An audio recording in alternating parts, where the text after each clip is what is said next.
What is better, 24 frames per second or 30 frames per second? And what should you really be shooting with? Andrew and I answer that question and more on this episode of Deity Mailbag.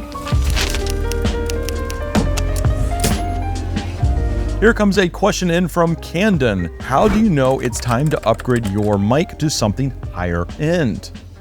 Is your gear broken? Do you like the gear you currently own? Do you like the sound quality that you're currently getting from your setup? At the end of the day, that's what really matters. If your clients are requesting certain gear that meets certain specifications or, saying I need certain brand or certain model, that's a great time to also upgrade. Hey, maybe you can start turning some profit on some of this gear and actually putting some of that profit into other sectors of your business. It'd be cool. NH asks, 24 or 30 FPS?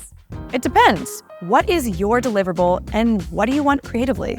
24 has more motion blur than 30 and has been the standard for movie making for a long time. It's a look people are familiar with and most say the blur is pleasant and natural. 30 is sharper and has less motion blur, which is better for content that needs to have clearer visuals. Say, instructional content, workout videos, or industrial stuff. There's a lot of preferences when it comes to visuals, but how this affects audio?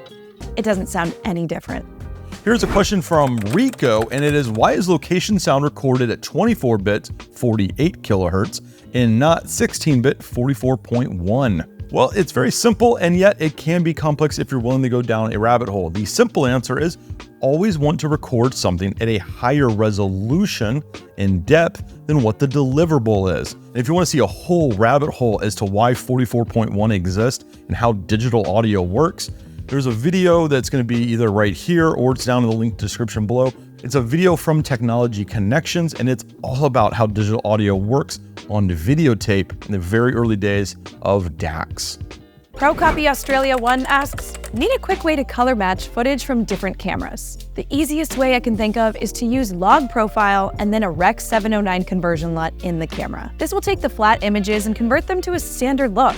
This is by no means a surefire fix or exact match. Different cameras act differently. The way they handle colors, dynamic range, noise, it's all unique. Throw external temperature into the mix and your cameras can become even more mismatched. In an ideal world, use the same model camera or at least the same brand and then expect to make tweaks in post. I want to record a choir performance. The client has requested an ambience recording of everyone, but also wants an isolated recording of the lead vocals. In order to answer this question, the first and most important thing we need to recognize is the fact that this is a choir performance.